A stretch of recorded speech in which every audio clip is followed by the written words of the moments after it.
అయితే వాళ్ళ శక్తిని కూల్చండి, వాళ్ళ బలహీనత పైన దెబ్బ కొట్టండి. ఐకమత్యమైన కుటుంబం ప్లేగు కన్నా కూడా ఎక్కువ ప్రమాదకరం. ఇలాగే వదిలేస్తే అప్పుడు అంబేద్కర్, కులకర్ణి లాంటి వాళ్ళకి ఎంతో ధైర్యం వస్తుంది. ఎప్పుడైతే మనవాళ్లే మనకు విరోధులవుతారో అప్పుడు మనం ఎవ్వరం ఏమీ చేయలేం. ఒకవేళ మనం అందరం ఐకమత్యంగా ఉంటే ఎన్ని పోరాటాలైనా గెలవచ్చు. ఇంకా నాన్న చెప్పారు, నేను ఇలాగే చదువుకుంటూ ఉంటే ఇలాంటి ఎన్నో పోరాటాలలో గెలవటానికి కొత్త కొత్త దారులు దొరుకుతూ ఉంటాయంట. మీ నాన్న చెప్పింది నిజమే భీమరావు. నువ్వు చదువుమాటానికి వీల్లేదు. ఇక నేను నిన్ను చదువు మాననివ్వని కూడా. అయితే నేను కూడా చదువుకుంటాను. ఇప్పుడు నేను ఎలాగూ పంతం పట్టాను. నేను దేవదాసి లాంటి దురాచారాలకి ఎప్పుడూ వ్యతిరేకంగా పోరాడతానని. కాబట్టి నేను నన్ను తగినట్టుగా మార్చుకోవాలి. ఇంకా మీ అందరి మాటల్ని బట్టి నాకు అనిపిస్తుంది సమర్థులవ్వటానికి విద్య చాలా అవసరమని. అవునక్క, నువ్వు తప్పకుండా చదువుకో. పదండి, ఇంటికి వెళ్దాం.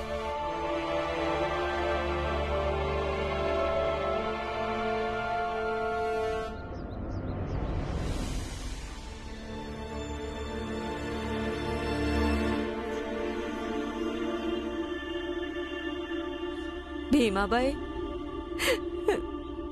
నా మనవరాల్ని నా దగ్గరికి పంపించేసేయ్. నాకు తెలిసిన భవ్య ఇది కాదు, అది బొమ్మలతో ఆడుకునేది.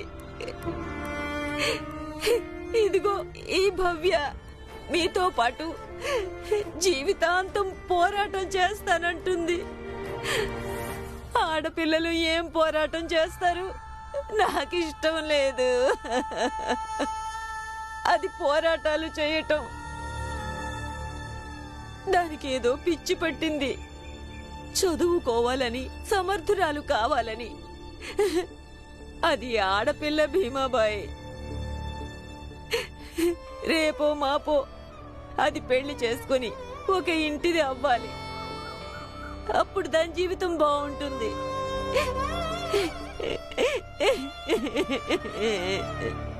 నువ్వు అన్నది నిజమే. నేను నీ స్థానంలో ఉంటే ఇలాగే చెప్పేదాన్ని.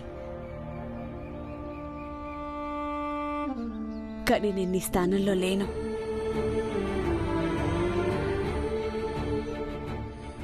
రామ్జీ సత్పాల్ భార్య ఇంకా భీమాకి తల్లిగా అవడం అంటే అర్థం అది నీకు చెప్పిన అర్థం కాదు. కానీ నాకు బాగా తెలుసు, ప్రేమించడం, వాళ్ళ కోసం దిగులు పడ్డం అది ఒక వేరే విషయం. అది మంచిదే. కానీ అంతకంటే ఎక్కువ ముఖ్యమైంది, ఎవరినైతే మనం ప్రేమిస్తామో వాళ్ళు గనక ఒకవేళ పోరాట మార్గాన్ని ఎన్నుకుంటే వాళ్ళకి తోడుగా ఉండాలి. నేను నిన్ను వేడుకుంటున్నాను, భవ్యకి తోడుగా ఉండు. నమ్మకం ఉంచు, ఏది జరిగినా మన మంచికే అని. ఇంకా అన్నిటికంటే మంచి విషయం ఏంటంటే, మీ మనవరాలు భవ్య మనసులో మీ మీద ఇప్పుడు ఏదైతే అసహ్యం గూడు కట్టుకుందో అది ప్రేమగా మారిపోతుంది. తనకి సహకరించు.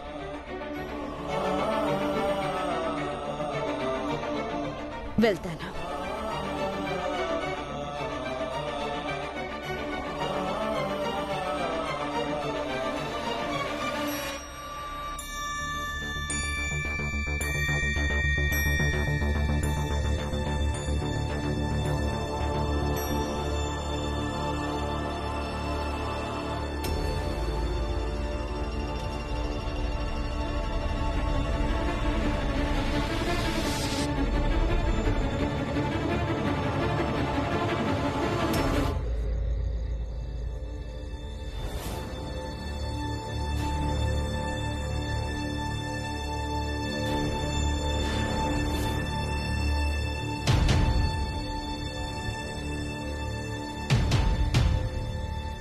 భీంబాబు, ఏమైంది? ఏం లేదు నాన్న. పద.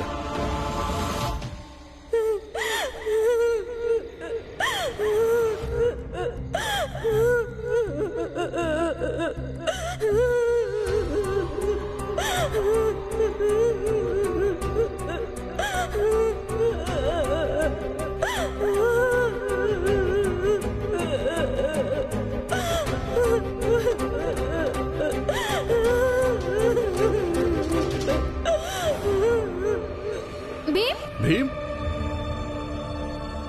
భీమ్,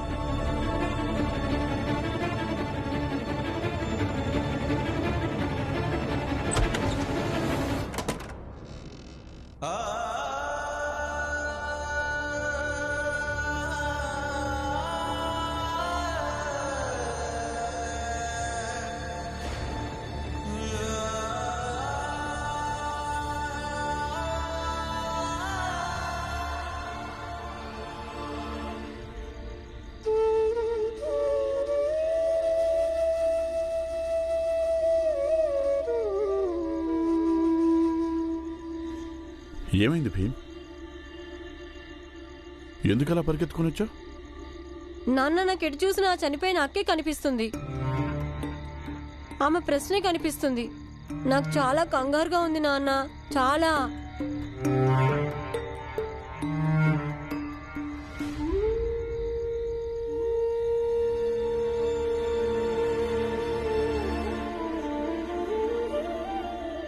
కానీ భీమా, నువ్వు ఇలాంటి పరిస్థితులను ఎదుర్కోవడం నేర్చుకోవాల్సి ఉంటుంది. కానీ నాన్న, ఆ అక్క ఏవైతే ప్రశ్నలు అడిగిందో వాటికి జవాబులు ఏంటి? వాటికి జవాబులు లేవా? ఉన్నాయా? ఉంటే ఎవరు చెప్తారు వాటికి జవాబు?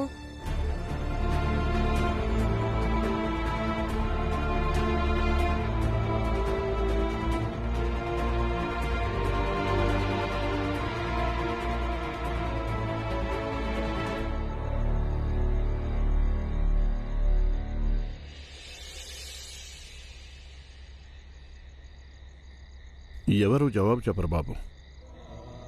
ఎవరికి ఏమవసరం ఆమె ప్రశ్నల గురించి ఆలోచించడానికి? వాళ్లే, ఎవరైతే ఆమెని దేవదాసిని చేశారో, ఎవరైతే ఆమె జీవితాన్ని దోచుకున్నారో. భీంబాబు, వాళ్ళ దృష్టిలో ఆమె జీవితానికి ఏమి విలువ లేదు. నువ్వు వాళ్ళ నుంచి ఆశిస్తున్నావా వాళ్ళు ఈ ప్రశ్నలకు జవాబులు చెబుతారని? అయితే మరి ఆమె ప్రశ్నలు కేవలం ప్రశ్నలుగానే మిగిలిపోతాయా? వాటికి ఎవరు జవాబు చెప్పరా?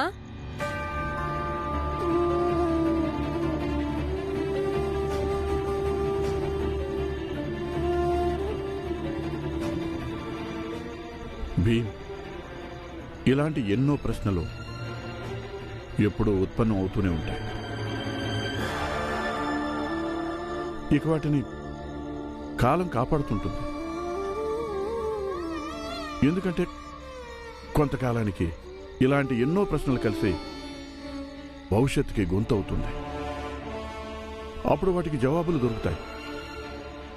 కానీ సమయం పడుతుంది. నా లెక్క ప్రకారం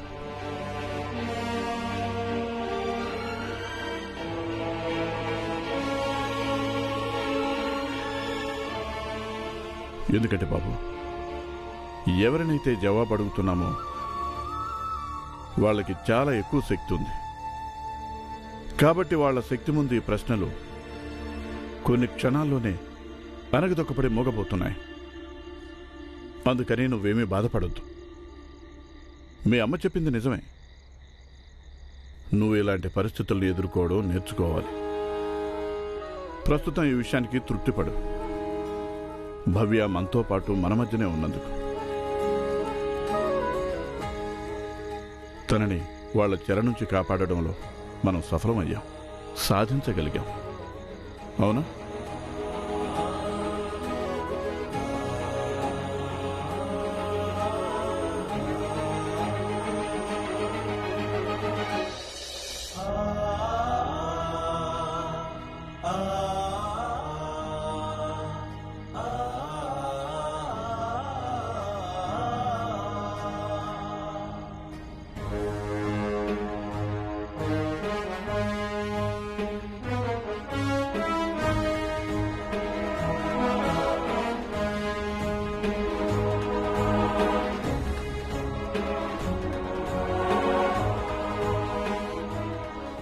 బాబు, ఏం చేస్తున్నావు?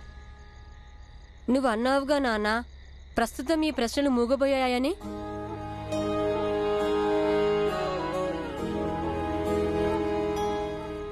అయితే పదండి, వీటికి ఒక గొంతుని ఇద్దాము.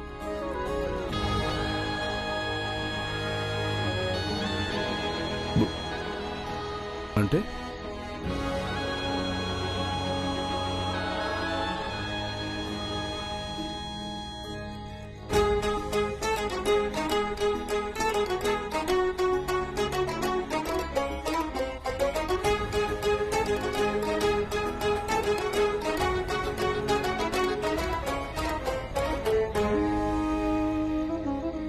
సరేనా? సరే, నువ్వు అలా అంటే అలా చేయడానికి మేము నీకు తోడుగా ఉంటాం. దీనివల్ల ఏం లాభం ఉండదు. ఇప్పుడు కూడా ఏమీ జరగటం లేదుగా భీమాబాయ్. ఇలా చేసి చూద్దాం. ఇదిగో ఆనందన్నయ్య,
ఏ భీమరావు,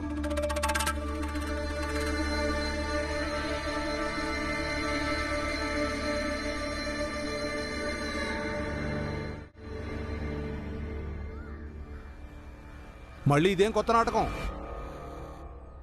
నాటకం కాదు, జవాబు కావాలి. వెళ్ళి ఆ స్వామీజీకి చెప్పండి ఈమెకి జవాబు చెప్పమని. ఎందుకంటే జవాబు చెప్పకపోతే ఇప్పుడు ఈ వ్యవహారం కుదుటపడదు. అసలు నేను కుదుటపడనివ్వను కూడా. అలాగా? జవాబు కావాలా? నువ్వు ఒక్కడివే ఏం చేస్తావు? ఒక్కడినే కాదు, జవాబులు అడుగుతూ ఇలాంటివి చాలా చోట్ల వేలాడదీయడం జరిగింది. మీరేమనుకున్నారు? ఒక్కళ్ళని చంపేసి మీరు ఆమె ప్రశ్నల్ని తొక్కిపడేద్దామనా? అయితే వెళ్ళి చూడు, నాలాంటి వాళ్ళు ఎంతో మంది సిద్ధమై ఉంటారు మిమ్మల్ని ప్రశ్నలు అడగడానికి. చి చి చి చి చి చి.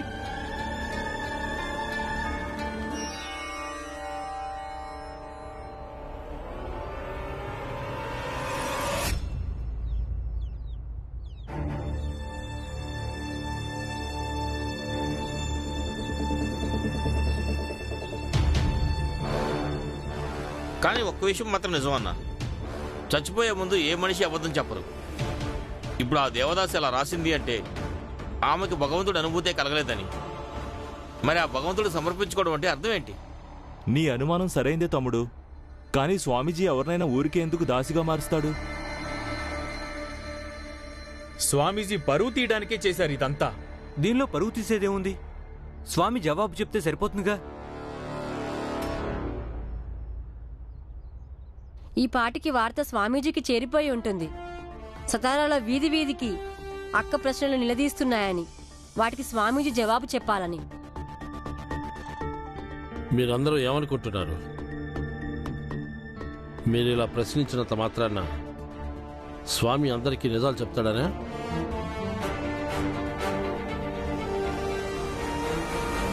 స్వామి గారు ధర్మంతో వ్యాపారం చేస్తాడు. ఈ ధర్మ వ్యాపారంలో అందరికంటే ఎక్కువ అబద్ధాలు చెప్పడం జరుగుతుంది. అయితే చెప్పనివ్వండి గురువు గారు అబద్ధాలు. ఇప్పటిదాకా ఆయన ఏదీ బాధ్యతాయుతంగా మాట్లాడలేదు. తన మనసుకి ఏది తోస్తే అదే చెప్పేవాడు. కానీ ఈరోజు ఆయన బాధ్యతాయుతంగా మాట్లాడతాడుగా.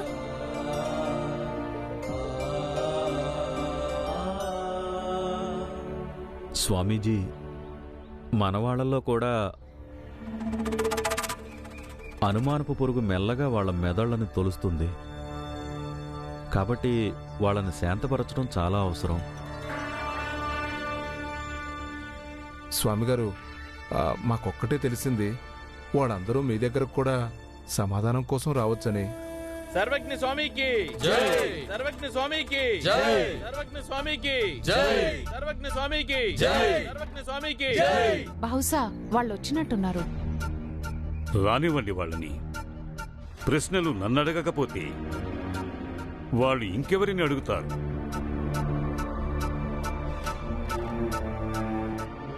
పదండి, వెళదాం.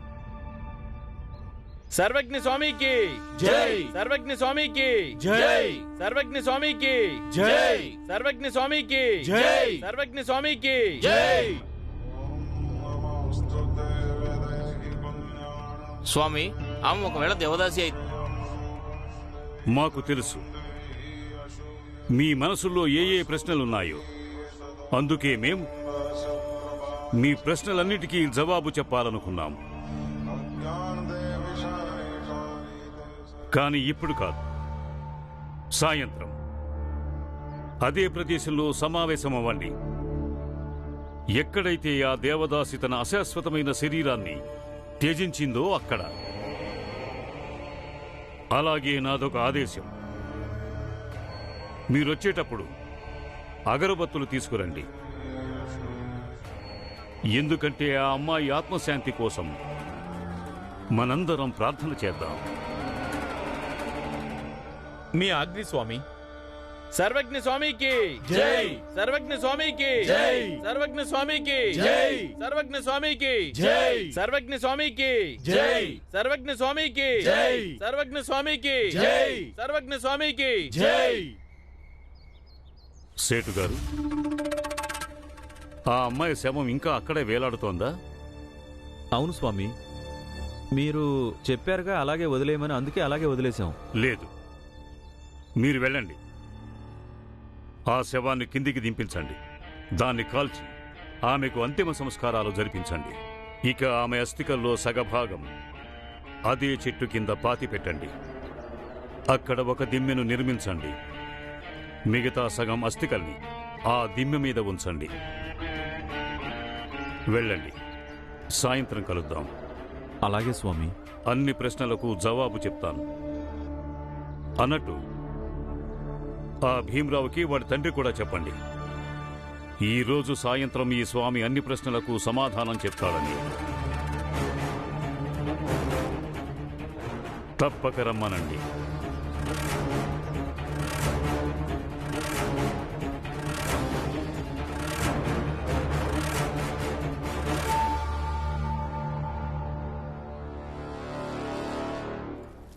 ఏ రామ్జీ, ఏ భీమరావు, బతుకున్నారా లేక చచ్చారా? వెళ్ళి నీ బాబుని పిలవరా, వెళ్ళు.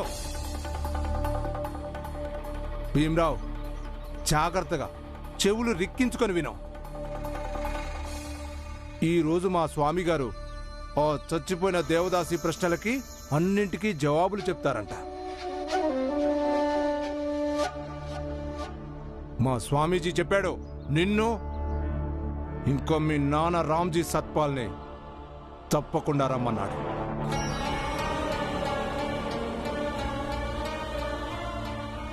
ఇంకొక విషయం కూడా విను. నువ్వు కూడా నీ మనసులో ఉన్న ప్రశ్నలన్నీ స్వామిని అడగొచ్చు. మా స్వామీజీ నీ ప్రశ్నలన్నిటికీ జవాబిస్తారు. ఆ చెట్టు దగ్గరే, ఎక్కడైతే ఆ దేవదాసి చచ్చిపోయిందో. అర్థమైందా? మేము తప్పకుండా వస్తాము. ఎందుకంటే మాకు స్వామీజీ నుంచి జవాబు కావాలి. జవాబు కావాలి. భీంబాబు, అభినందనలు. నీ ఈ ఉపాయం కనీసం జనాల మనసులో ప్రశ్నల్ని రేకెత్తించింది. ఇప్పుడు స్వామీజీ ఏదో ఒకటి చెప్పి తీరాల్సిందే.